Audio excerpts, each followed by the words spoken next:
you know? Many people don't believe they exist, but I've seen them. And I'm telling you, it's not anything you want to see.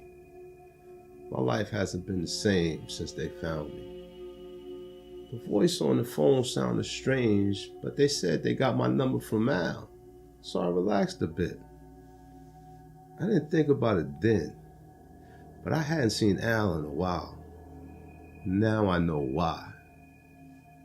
They asked me to come to 3737 Mockingbird Lane at 3 the next day. They had a renovation project and they needed my help.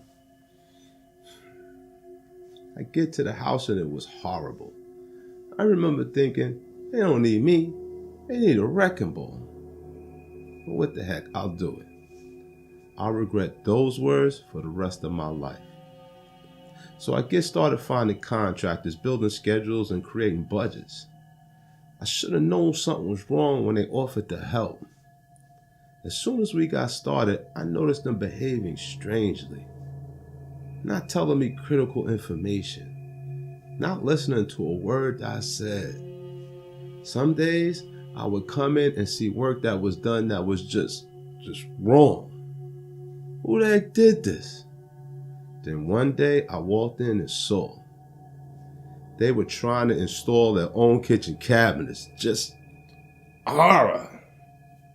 They were out of level, uneven, and there were huge holes cut out for the plumbing. Who could do such a thing? When I saw what they did to the budget, I found out who these people really were. Rookie renovators. What are you doing here? I had to leave town. I don't want them to find me. I have a family, for Christ's sakes.